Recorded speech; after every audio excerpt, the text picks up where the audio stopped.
Welcome to All Ask the Questions Around Here, the podcast where we explore life's unexpected intersections. I'm your host, Dr. Joseph Elisha. Today, like always, we'll journey from the challenging conversations to the inspiring and lighthearted discussions that connect us all. Let's begin. Welcome to another episode of All Ask the Questions Around Here. Now, we all chase this seemingly elusive thing called success, but what does it actually take to create a truly fulfilling life? What if curating a successful life was less about the hustle and more about something else? I want to share a personal story with you before introducing our next guest. It's April 1979, Passover. I'm a few months shy of my 13th birthday. I, along with my mom, my brother, and my sister, are dropped off rather unceremoniously at a hotel in Los Angeles by a so-called friend of my dad's. He says goodbye and good luck, and off we go, fresh off the plane from Italy, where we had just spent the last few weeks securing a visa to immigrate from Iran to the United States as political refugees. Our first meal during Passover was pork and beans because we didn't know what pork meant until my mom figured it out and everything went into the trash. And my brother and I resorted to watching TV at that point because out of sheer disappointment. Fast forward 46 years later, and I still find myself trying to convince others, including members of my own family, that even in spite of the current polarized environment that we live in, the United States is still the most welcoming country in the world. And where with some hard work, effort, some good mentoring, and having some really good people around you and some luck, you can still build a gratifying and successful life out of scratch. Today's guest, Sabby Jonathan, truly embodies a spirit of hard work, entrepreneurship, and the fact that this is still a country where you can fulfill your ambitions and your dreams. Sabby is well known in the Coachella Valley as a very successful accountant, an entrepreneur, and of course, as an individual who is thoroughly invested in the city of Palm Desert and our community in the Coachella Valley. He has served as the mayor of Palm Desert, on various city commissions and nonprofit boards, all while building a beautiful life with his wife, Wendy, and his two sons, Daniel and Joseph. Welcome, Sabby. Thank you, Joseph. What a pleasure to be here with you. Thank you for the opportunity to do this. I've been looking forward to it. Thank you. Sabby, we all have different definitions of success, but before getting into that, can you tell me a little bit about yourself, how you built your life and where did you come from and what's your story? Gosh, I feel like we're on a date here, Joseph, but I like the we are we are.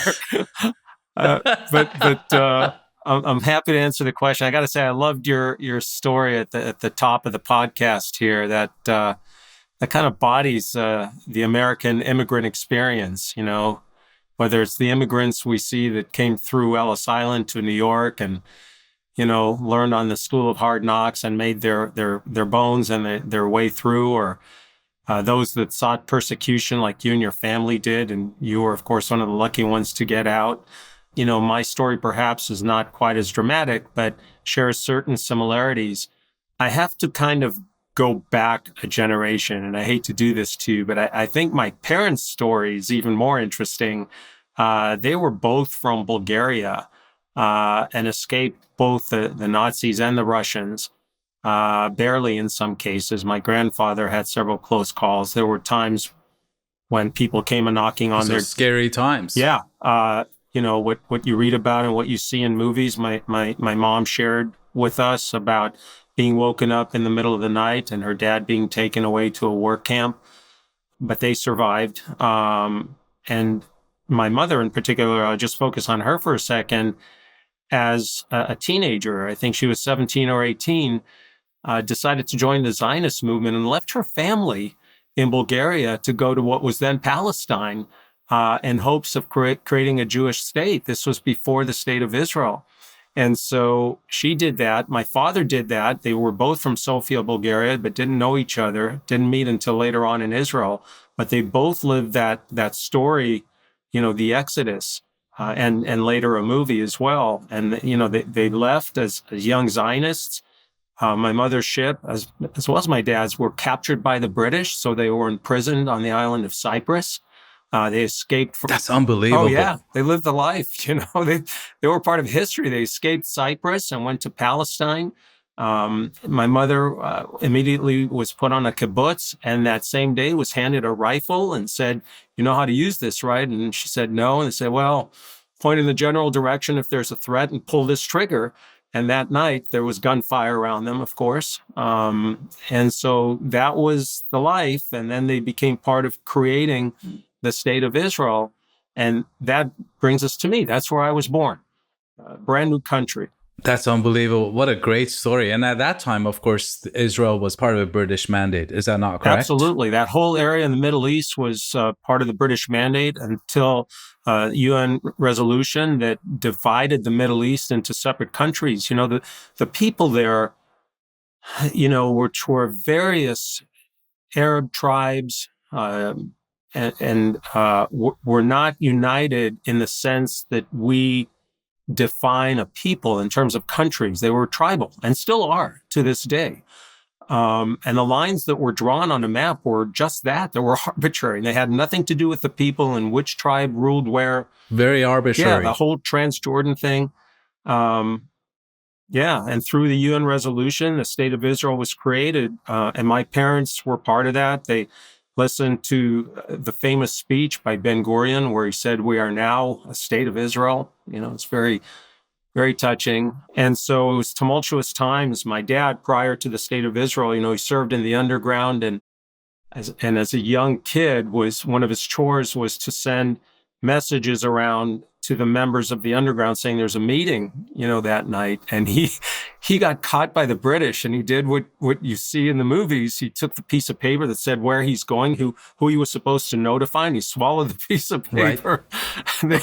They didn't like that, and he spent a few nights in a British prison there in what was then Palestine. So their stories pale compared to my life story, but and you're familiar with it. But still part of course, it's part of your legacy. I mean, part of your history, right? It's ingrained in you. Yeah, and it's part of my Jewish culture and our Jewish people's history that for millennia, for thousands of years, we had been seeking, our own country, a place that we can call home and have a sanctuary from some of the atrocities that we've witnessed in, as recently as 80 years ago, as well as the kind of challenges that the Jewish people are facing in this state, in this country, and throughout the world. There was a need to establish a sanctuary for the Jewish people because that kind of anti-Semitism and violence against Jewish people has been unabated, has gone on for millennia, really since the beginning of the Jewish people over 4,000 years ago. And so finally it happened very recently in terms of, history. It's like a second in time, brand new country, really. And for my parents to have been part of creating that. And I was born, shortly after, the creation of the state of Israel. 9 years later, the state of Israel was created in 1948. I was born in 1957. So my childhood was very different than the American friends that I have now. They grew up doing things that I had no concept of. We were lucky to, there were no markets, there was no infrastructure. It was a brand new country. It was in development.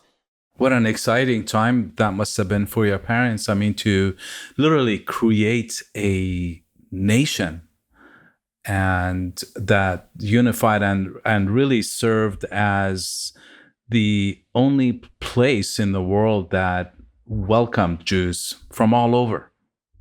And you could go there, you would be welcomed with open arms. And what an amazing story. Now, you left Israel at the age of 9. Is that correct? Yeah, we did. I mean, obviously, it wasn't my choice. I was like, all right, kid, you're part of this family. You're coming with us. And it was the story of people seeking greater opportunities. In fact, my parents' plan initially was, let's get to the United States, the land of plenty, and spend maybe 5 years there and make some money and come back here and enable us to get a better start in this country, maybe, develop a business or something. Well, they never went back, but yes, they took us, and the dream was to go to the United States of America, the land of opportunity, which you know all about, Joseph. We couldn't get right into the States because there were quotas at the time, a certain number of people from this country, from that country, and so forth. But we had relatives in Canada. So we went to Canada first. And yes, I was a Canadian before I was an American, not a Canadian citizen. Whereabouts in Canada? Well, our family at that time was in Montreal. And since then, they've all moved to Toronto. But I spent 2 years in Montreal. And, it's beautiful area. It is. And even as a kid, there was a lot that I liked about it, although it was so damn cold. I can't even begin to tell you.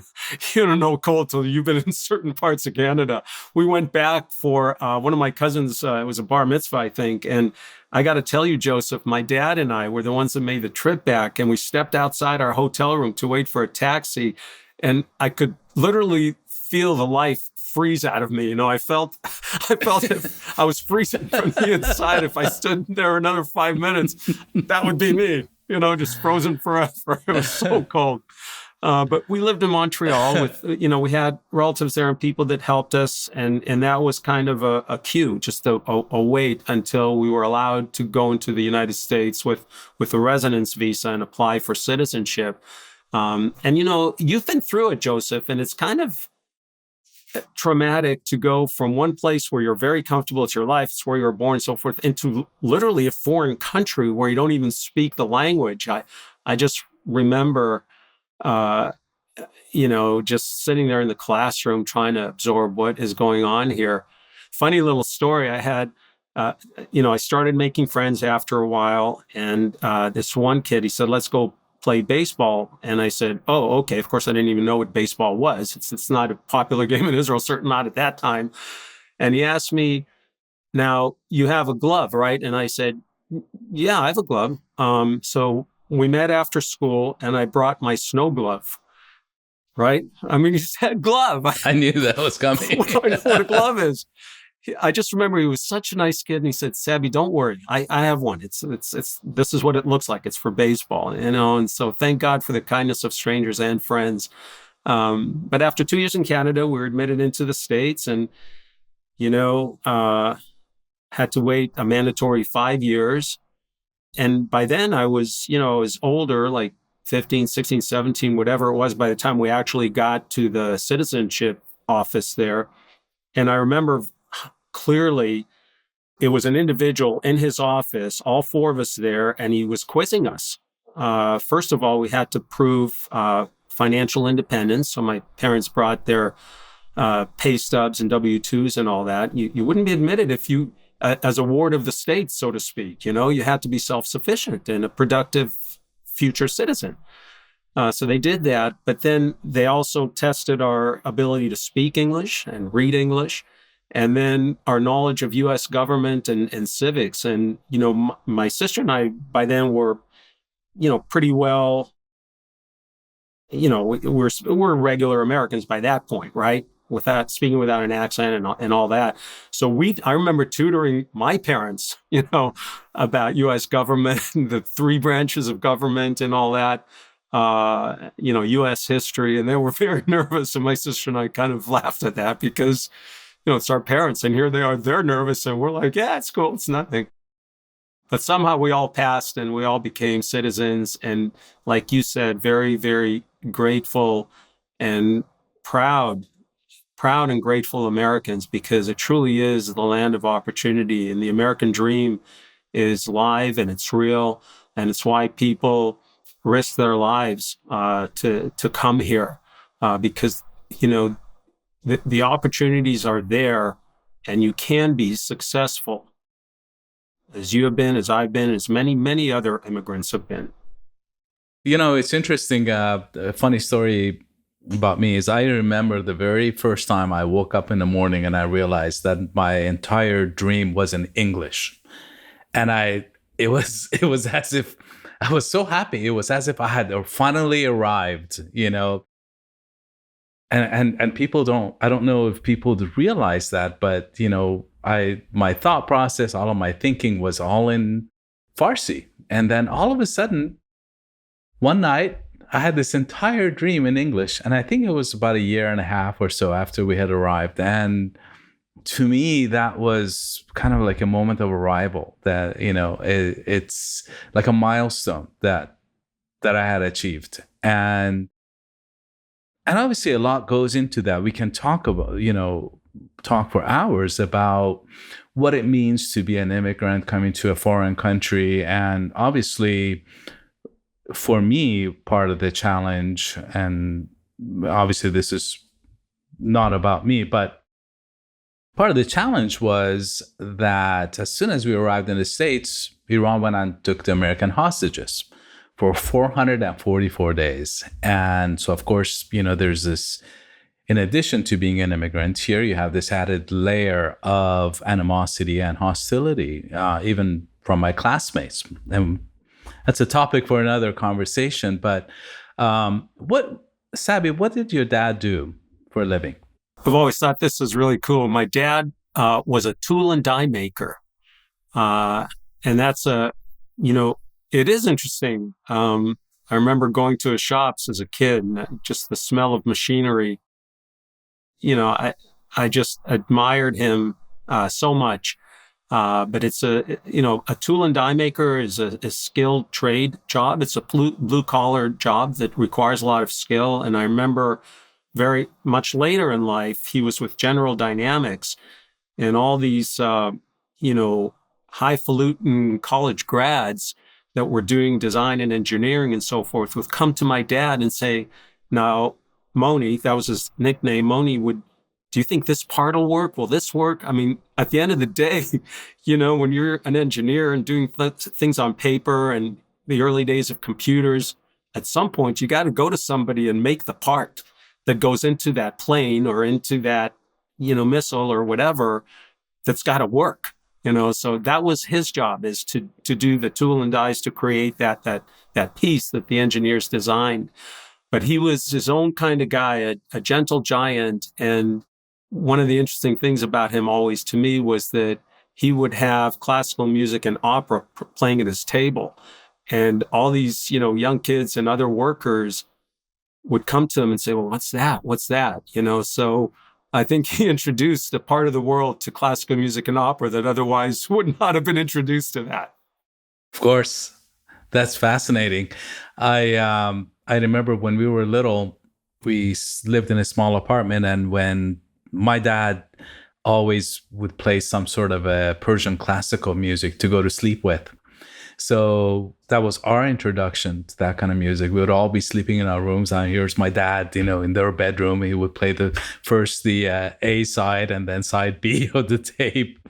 And then, for about an hour, we all get to go to sleep with classical Persian music. And to this day, when I hear that, it evokes memories of those days when, it was late at night and we're all, turning in for the evening, and here comes the music. And it's just a beautiful memory. Oh, yeah. To the young listeners, you may have to explain what an A side and a B side is. Right. Us old guys remember. Did you come? Of course. Did you come straight to Los Angeles then from Persia at that time? Yeah, we spent a few weeks in Rome to secure a visa to come to the States. And of course, we were with a whole bunch of other families that left Iran. And more often than not, as we came to discover, the father stayed back to liquidate the assets and do whatever it was to be able to secure a proper exit from the country. And what I was suggesting was it's also really a beautiful story about courage, the courage to leave and everything that you have, everything that's known and familiar to you. Your job, my dad left at the height of his career. He had just bought a a brand new house for the first time. We were homeowners, and we just had to up and leave. So, and I'm sure the same. Your parents exhibited the same level of courage to just step out into the open waters and just say, you know what, we got to do what we have to do for the sake of the family. But going to that, Sabby, what are some of the fondest memories of your father in the way of lessons that he taught you that have stayed with you? I think the fondest memory that I have is really more of the broader 20,000-foot view of my dad, that he was a very gentle soul. Now, I heard later on from his friends who knew him in his early army days that he was known as the gentle giant because he taught hand-to-hand combat. He was a tank sergeant, so he sat in. I saw the tanks later on, in a museum that he was in, and they were barely like, small little Toyotas, with a shell on top. I mean, to imagine that. So he was a tough guy inside, very tough, but gentle in his heart and in his soul and the way he treated people. I remember, he did the usual dad things. I mean, he would take me to these. I was in Little League at one point, and I didn't know baseball, but the coach would put me in once in a while, and he'd take me to these games just to watch me be in for like 5 minutes or something. I was a musician later in my life, and he would drive me for these private lessons that I had from someone in Los Angeles, and he'd drive me up from San Diego to LA and back in the same day just for the lesson. And as a kid, I thought, okay, whatever, that's what dads do. And then later on in life, I said, what a mensch, what a nice guy, what a good man and a good dad. So, we all hope that our kids get to that point, right, where they actually understand how much we love them and appreciate us. So I think looking back, to answer your question, it's more of who he was and how he treated others that shaped my own expectations of myself. That's what I admire most about him, is who he really was. Not to underestimate your mom, of course. What lessons did you take from your mom? What has stayed with you as your guiding light, if you will? Well, somebody has to be the tough one in the family, right? And if it wasn't my dad, guess what? It was the mom. It was the mom, and she wasn't tough, and I don't know what Persia was like for you as a kid, but in Israel, your parents would kick you out, after breakfast, and they wouldn't see you again until dinner. And the things that we did, were unimaginable in today's environment. There was a game we played that we called War, and we'd hide behind trees and throw rocks at each other. Okay. What a fun game. I mean, how did I live through that? We had another game where we would draw a circle on the dirt and then throw knives down on the dirt to split it up. And, you try to get the most territory. So throwing stones and knives, I mean, how did we survive that? But we did. So, I don't judge their parenting by today's standards. Let me just say that.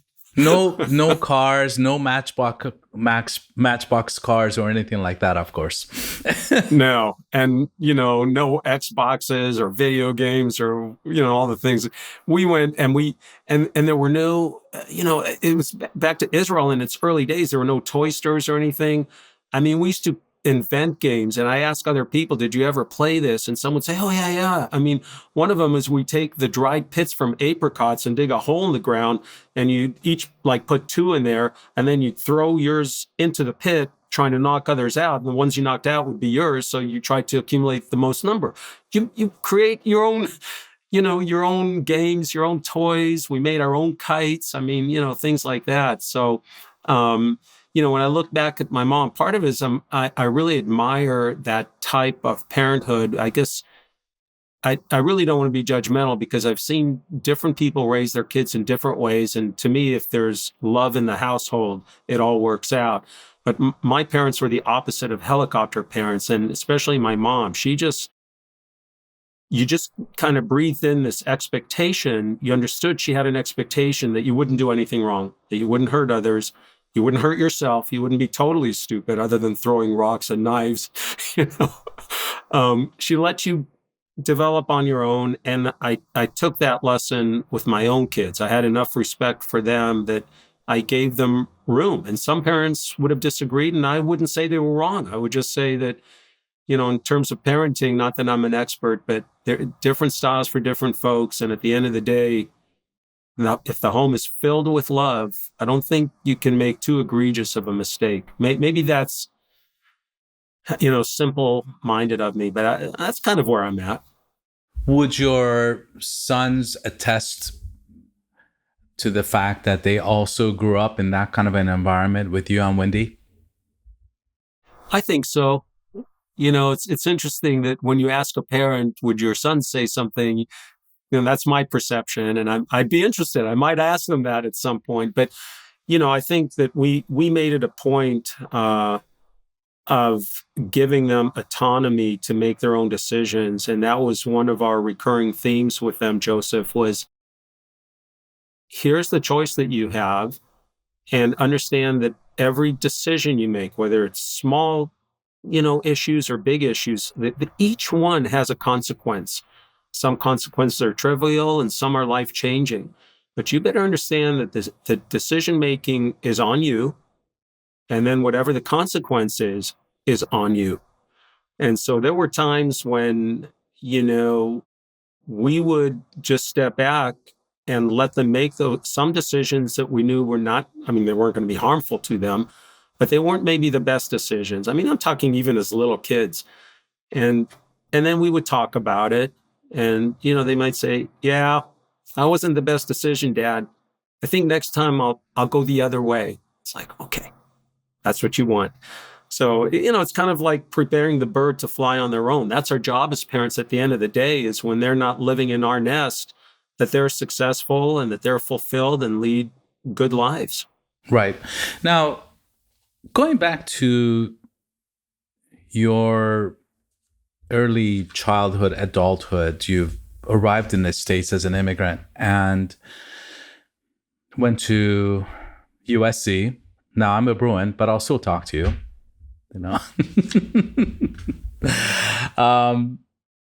and do you think that being an immigrant creates that additional layer of internal drive or ambition, or this desire to succeed at all costs? Do you think that confers any inherent advantage to an individual versus someone who is born and raised here and has not endured the kind of challenges that you and I did? I'll give you an answer in two parts, if it's okay, because your question is kind of complex. The first part is you compared it like immigrants that have perhaps a different perspective than those that are born and grow up here. And I think very much so. Frankly, I think immigrants tend to be much more aware of what they have and what a great country this is and all the privileges that we take for granted.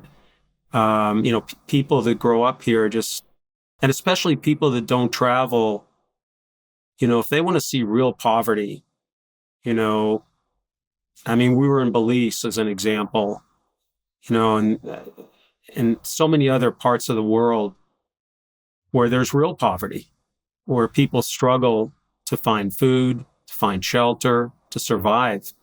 And here, often our definition of poverty is, well, we only have one TV, we only have one car, whatever.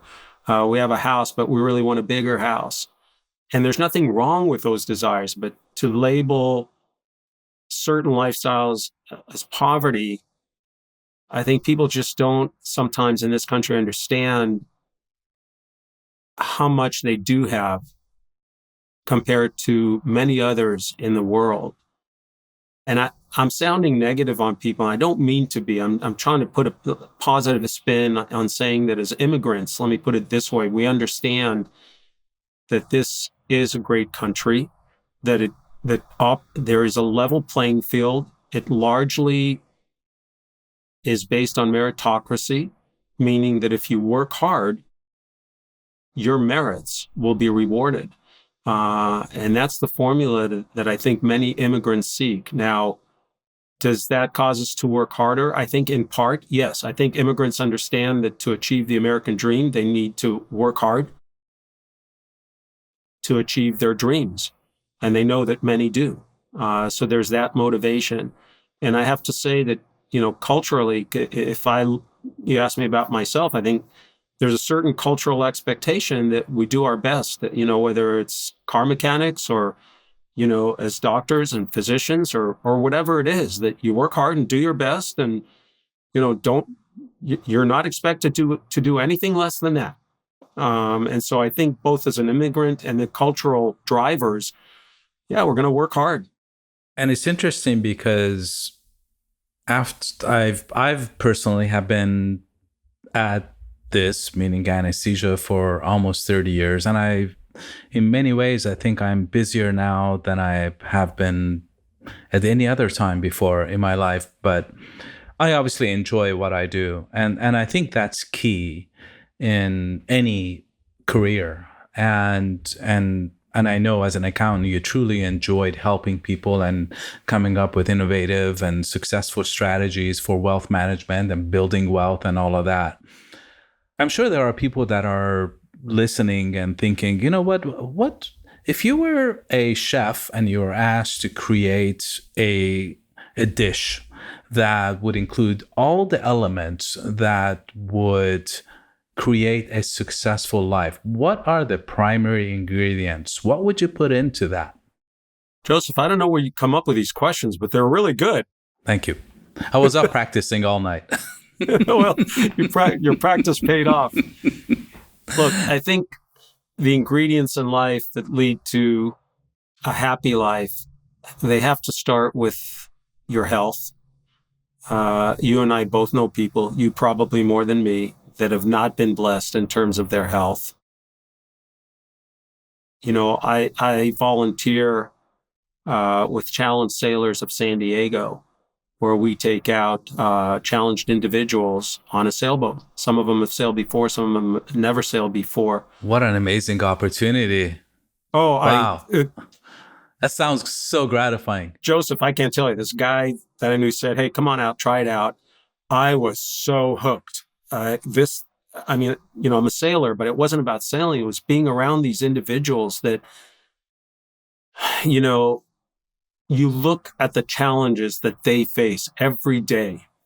I mean, just getting out of bed, getting dressed. I mean, all this. And for many of them, that's not the way they were born. Something traumatic happened in their life, and all of a sudden, it has changed. But for the grace of God, right? You and me. And so you look at them and they have this positive attitude and positive energy. And can I complain about anything in my life? No. If I ever do, slap me silly and remind me of these challenged individuals. Yeah, so health is number one, and that's a foundation. The other major ingredient, of course, is love, a family, and friends. And I think that's where we can, through policy and other means, create a level playing field. But the one thing we can control is love in the home.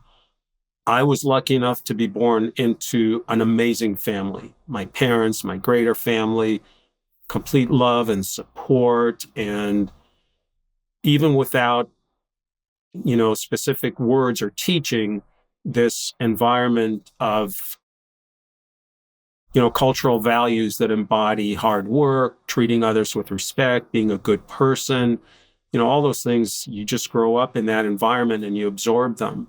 And I would venture to guess, Joseph, that you grew up in that same type of environment. And had I been born into, one parent home with drug addiction and, people in jail and nobody caring and so forth, which many children, that's their environment.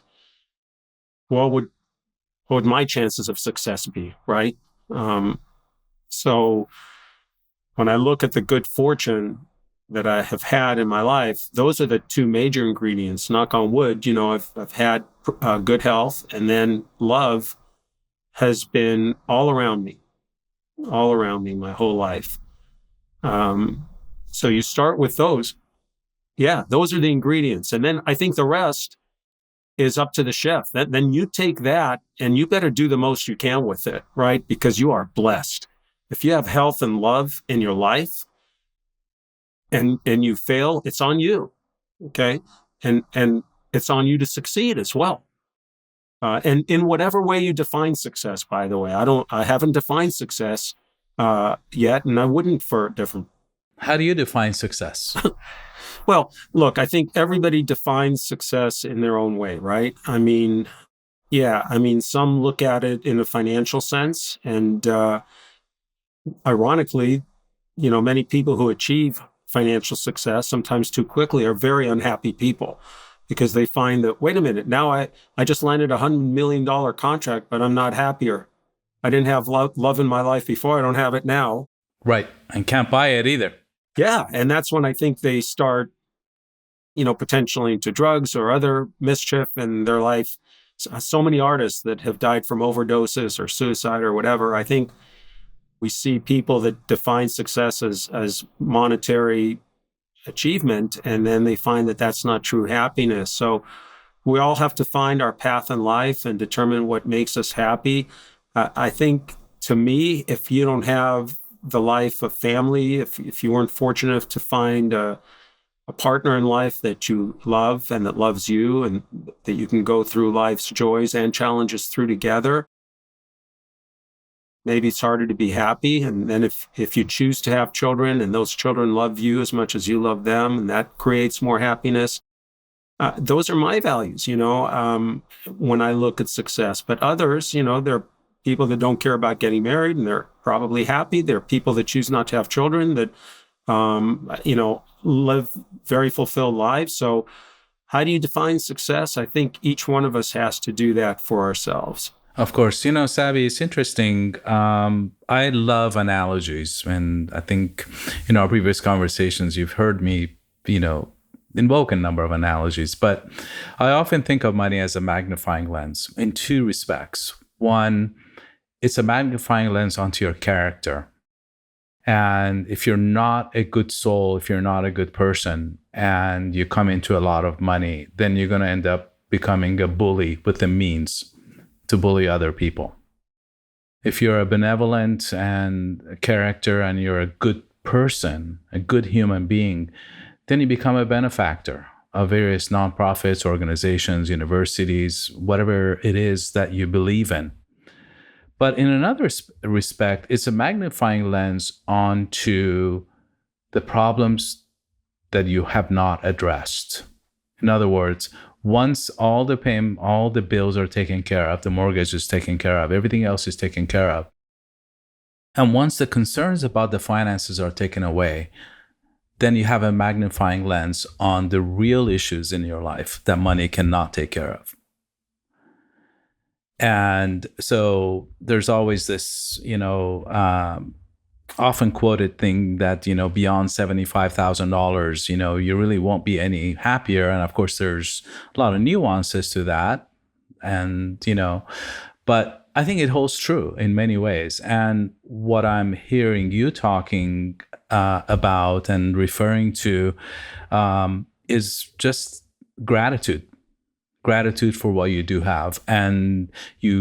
But additionally, you have the perspective or the advantage of perspective of what life could be like in worse ways. And I think that's part of the blessing of being an immigrant, part of the blessing of coming to this country and knowing that in the entire world, our best chances at success, at being good human beings and helping other people, raising a good family with good values and whatever faith it is that you have, is still this country. And I hear that as a common thread in everything that you've described, and you are indeed very blessed in that respect. So very, very true. And I'm aware of that too. And I think people that are blessed would be well served to be understanding and aware of how blessed they really are. And things can change in a heartbeat, so you can't take anything for granted. And I think that that's important. Now, what you didn't mention, Sabby, which is a very important part of your life, is serving your community. And you have a huge legacy of that, including what I described previously and being a mayor of Palm Desert. And the question I have is why? I mean, you could have been sitting at home or playing golf, hanging out with the kids, grandchildren, Wendy. There's so many things that you can do. Why serve your community? I was being selfish. People don't expect that. I'll explain. Okay. I always got a pleasure out of being a part of shaping my community, rather than sitting back and, just watching it. So it's an interest that I had. I mean, some people have hobbies. I enjoyed being a part of shaping my community, whether it was the various charitable boards that I served on. And I would always become president, because once a charitable board knows you're a CPA, you're automatically the treasurer. Yeah. And the next step up is like vice president, then president. So it's like, and you're still doing the books or whatever. So they don't want to let you go. So, okay, you're going to be the president now. Okay, sure. But, whether it was the charitable boards or, the Chamber of Commerce or whatever it was, I wanted to be a part of it. I never felt like, even though there were sacrifices, whether it was of time or like city council especially was at least a half-time job, and there go my billable hours, So, it was selfish on my part in terms of it's what I wanted to do. It was a privilege to be able to be part of shaping my community, whether it was on charitable boards, civic organizations, planning commission, city council, whatever it was, as well as some professional organizations that I got involved with. I enjoyed that. You hear this, I got out of it as much as I gave it. Well, it's true. It's true. It's a two-way street. I understand that I contributed to these organizations, and what these organizations did always mattered to me. So I understood that I was doing something good for people, for the community, like the family YMCA of the desert. Boy, you'd see the results right there. You'd see kids, you'd see families, you'd see adults that grew up as kids and said, if it wasn't for the Y, I don't know where, So you're doing good for people. But you're also driven, in my case, by wanting to be a part of that process and being fulfilled by seeing that process work the way it should. And is it not true that part of the actually the Judeo-Christian tradition is serving others along with justice? And Yeah. The phrase that my people use is Tikkun Olam, which means in Hebrew, healing the world. So that falls into your professional area, Joseph, right? So healing the world is a way of saying, be involved in making the world, the physical world in terms of the environment, and the people and animals, whatever, and plants and whatever that inhabit it, make the world a better place. And that, as you know, is kind of a mainstream, a lifeblood of our people, is always to be a part of contributing to the good in the world and making it better and doing things that maybe help others. It sounds cliche-ish, but there's reality to it. And there's so many. This is one of the most giving countries, both financially, time-wise, and in every way in the entire world. So I'm speaking to the choir in many cases. Some of your listeners will say, yeah, sure, I get it. That's what I've done all my life. So, many people understand that. And for those that haven't gotten involved, with charitable organizations, try it sometime. Find one that matters to you a little bit, that you think you might enjoy, that has some meaning in your life, and volunteer a little bit. It might grab you. Watch out. And it's interesting to me because that was part of my mission in creating this podcast, to bring stories that help people, inspire them, instill hope, and let them see the positive in life. And I think that the media thrives on the negative because, bad, reality sometimes sucks, and they focus on the negative news because that's what sells. And I wanted to kind of bring a different perspective and let people know that there's two sides to this coin. There are people who have thrived, who are grateful for what they have, who have contributed to the community, who have been successful in spite of and despite of all that's happened, and with everything that we see as wrong in our community, our country, our world, whatever. But a couple of other questions for you, Sabby. What are you most proud of? Well, in the bigger picture, I guess it's another good question. Wow. There are a few things I'm proud of.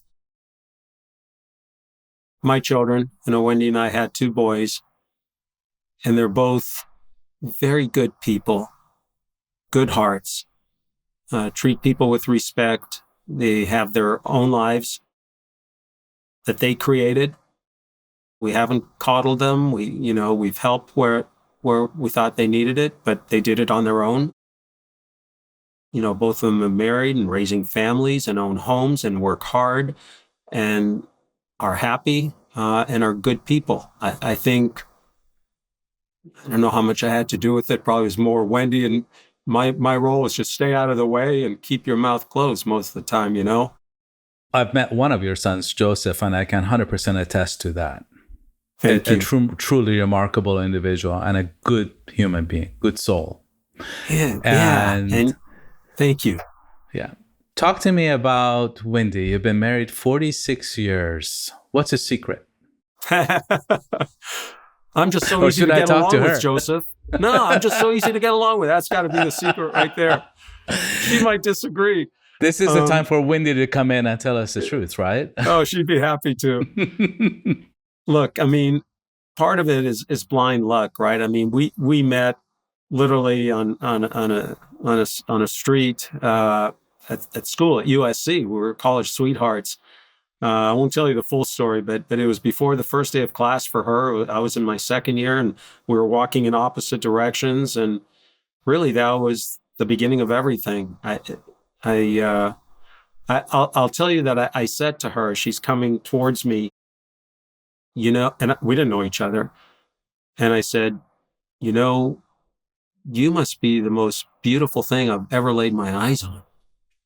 And I don't do lines, I don't do pickup lines. It just came from the heart. And I don't know that I believe in love at first sight, but believe me, I had other plans for college than, being with one person. And, but that was it. That's all she wrote. What was her reply?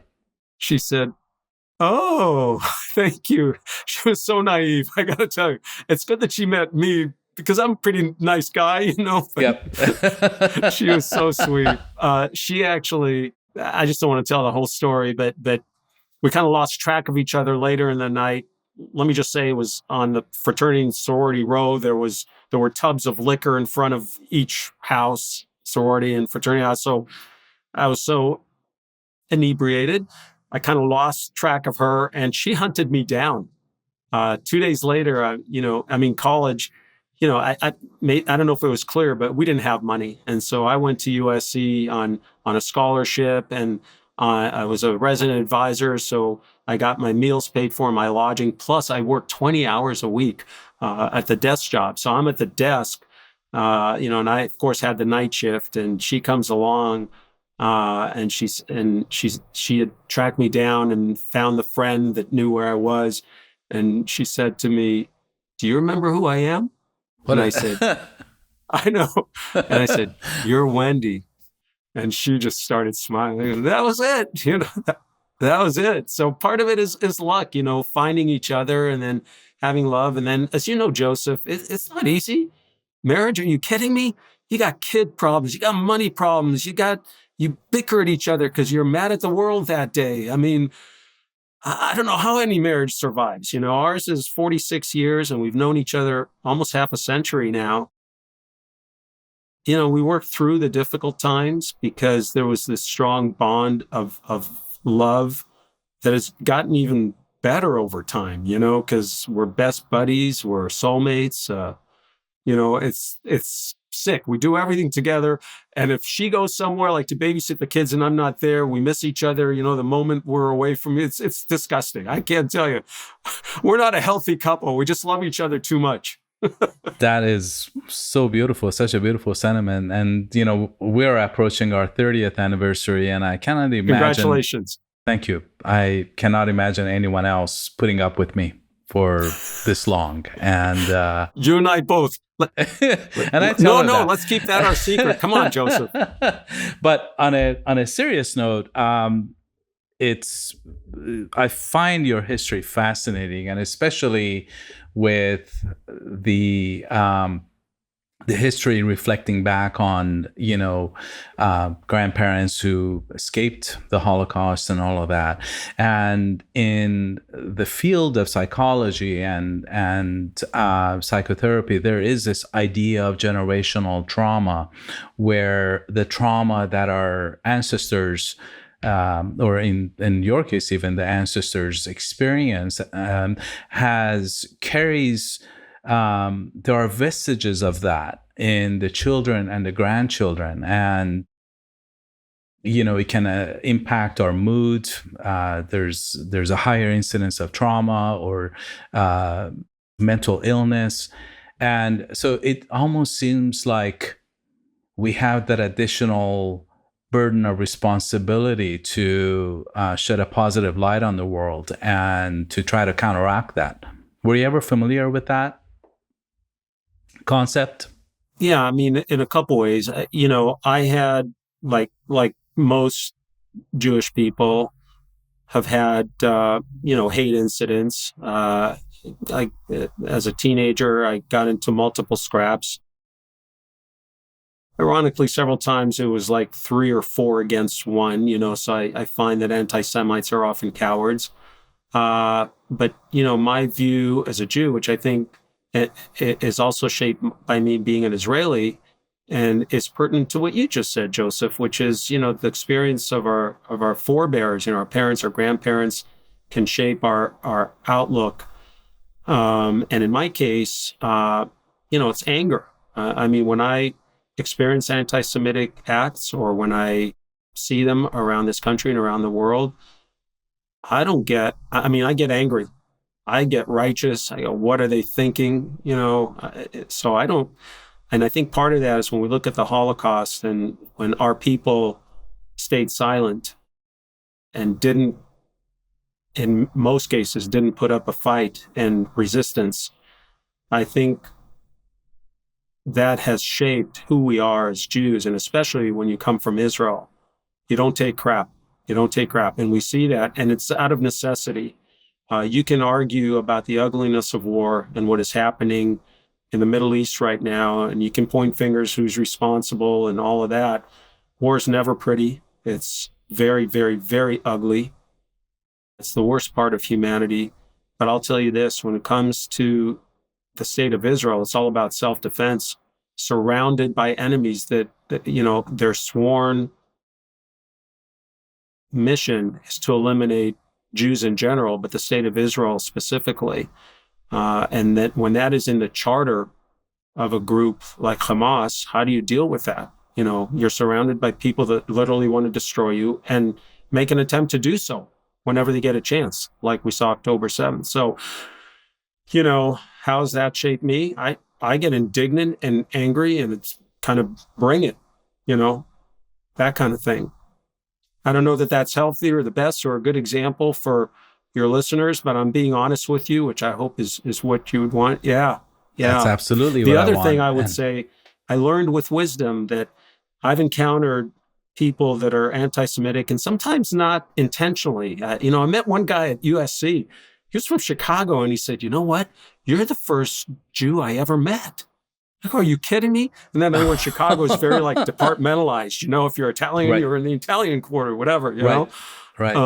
And so I learned that we have this obligation and this opportunity when we meet somebody, especially somebody that disagrees with us, if we can present a good example of who we are as Jews, maybe they'll have a different impression, and maybe we can reduce anti-Semitism by just a little bit. So I try to look for those opportunities or to engage with people. I love talking to people who disagree with me when they're thoughtful about their position. It's not because they drank the Kool-Aid, but they've thought it through, and they say, "This is how I feel," and they're intelligent and articulate, and I want to hear from them. Did I miss something, or how'd you come to that?